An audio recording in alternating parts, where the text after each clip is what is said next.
Salutations fraternelles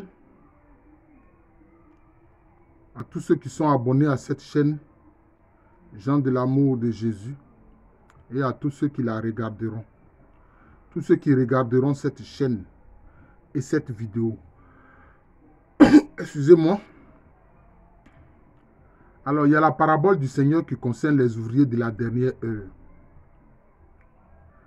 Ceux qui sont venus en dernier lieu, tout comme ceux qui ont commencé tôt, ont tous reçu le même salaire de la part du maître de la vigne. Ouais. Peut-être nous aurons pu avoir la même attitude que les ouvriers de la première heure pour dire, mais comment? Nous, on a commencé à travailler depuis le matin et tu nous donnes le même salaire qu'à ceux qui sont venus le soir. Mais n'oublions pas qu'ils s'étaient entendus avec ceux qui ont commencé tôt le matin sur le prix, sur le montant de leur salaire. Mais ce qui est fondamental à comprendre, cette parabole sur les derniers de la dernière, sur les ouvriers de la dernière heure, c'est lié à quoi en fait? Il faut l'expliquer. Oui, il faut comprendre les paraboles du Seigneur. Cela veut dire simplement que celui qui est converti au Seigneur Jésus-Christ, celui qui a donné sa vie au Seigneur Jésus-Christ, très tôt, peut-être même à l'âge de 6 ans ou 7 ans, et puis un autre qui donne sa vie au Seigneur Jésus-Christ, peut-être à 90 ans, au soir de sa vie. Les deux ont la même récompense. Quelle est cette récompense-là? Quand nous avons suivi le Seigneur Jésus-Christ, quand nous avons donné notre vie au Seigneur Jésus-Christ, qu'est-ce que le Seigneur Jésus-Christ nous promet?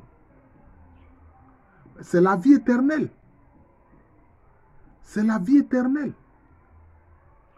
Que tu l'aies connu tôt ou que tu l'aies connu tard, c'est la vie éternelle que le Seigneur promet. Et c'est la vie éternelle qu'il donne. Vous voyez? C'est cela. Donc, il faut bien comprendre la parabole des ouvriers de la dernière heure. Oui. Concernant le semeur de la bonne parole, de la bonne nouvelle, le Seigneur a expliqué cette parabole-là. Mais concernant les ouvriers de la dernière heure, le Seigneur n'a pas expliqué. Il a dit seulement à ceux qui récriminaient, mais qu'est-ce qu'il y a? Aurez-vous un mauvais œil vis-à-vis de moi parce que moi je suis bon et que j'ai décidé de vous donner le même salaire qu'à ceux qui sont venus en dernier lieu? Vous voyez? Mais en réalité, cela concerne la vie éternelle. La vie éternelle, c'est ce que le Seigneur nous promet et c'est ce qu'il nous donne. Aussi bien à ceux qui sont devenus ses disciples tôt qu'à ceux qui sont devenus ses disciples tardivement. C'est cela. Mais aussi, ce qu'il faut comprendre à travers cela, c'est la question de l'équité. Souvent, nous les êtres humains, nous parlons d'égalité. Mais l'égalité ne vaut rien. L'égalité n'est pas bonne. Peut-être que ce que je dis là va vous surprendre. L'égalité n'est pas une bonne chose. Ce qui est bon et juste, c'est l'équité. Je vais vous expliquer. Je vais vous prendre un exemple pour que vous compreniez. Pour que vous saisissiez bien la différence entre l'égalité et l'équité. Supposons que vous avez chez vous 3 enfants. Ou si vous voulez, 3 fils. L'un, quand il se déplace pour aller à l'école, c'est 3 kilomètres. Le second, c'est 9 kilomètres. Et le troisième, c'est 12 kilomètres. Si vous voulez tabler sur l'égalité, vous allez leur donner la même somme. Vous allez dire, je donne à chacun de vous 2000 francs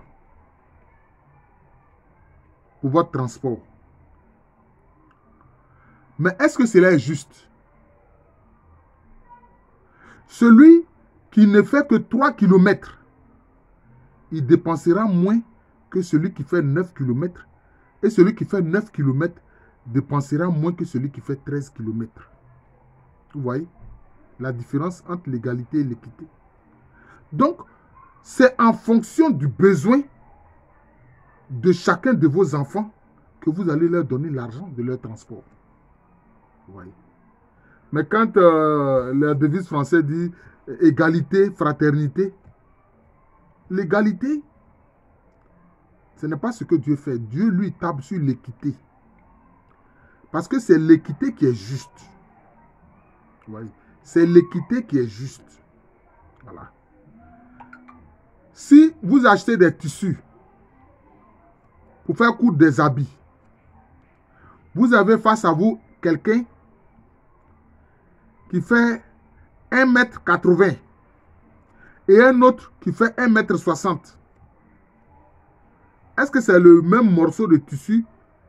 Hein? Je veux dire, la même taille, le même métrage que vous allez donner à l'un ou à l'autre? Non. Hein? Non. Vous voyez? Vous devez tenir compte de la taille de chacune des deux personnes. C'est ça l'équité. Dieu, lui, il regarde l'équité. Il ne regarde pas l'égalité. Parce que l'égalité n'est pas toujours juste. Alors que l'équité est toujours juste. Voilà. Donc, dans notre vie, pour que nous soyons justes, nous devons regarder l'équité. Et non pas regarder l'égalité. Et c'est par rapport à l'équité que le Seigneur nous donne la vie éternelle. Parce que qu'est-ce qu'il a dit? Celui qui croit en moi, même s'il meurt, vivra. Je le ressusciterai. Bon, tu as cru en lui à 80 ans. Il va te ressusciter. Tu as cru en lui à l'âge de 5 ans. Il va te ressusciter. Vous comprenez? Donc c'est cela, l'équité. Voilà.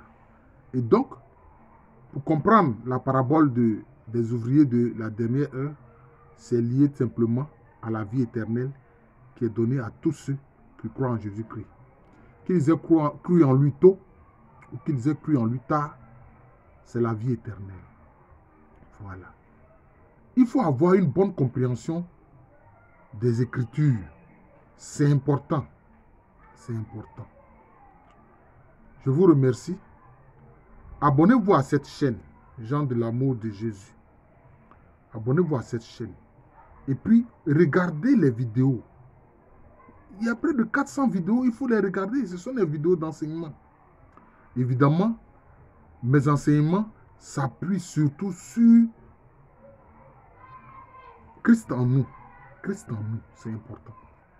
Christ qui vit en nous. Le Saint-Esprit qui habite en nous. Le Père Céleste qui a fait en nous sa demeure.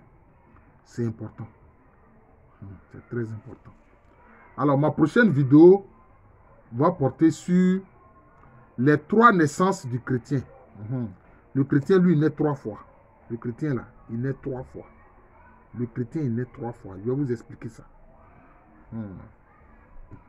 Vous allez dire encore ça, c'est quelle idée bizarre des gens de l'amour de Jésus, ça. Oui, mais c'est la vérité. Le chrétien naît 3 fois.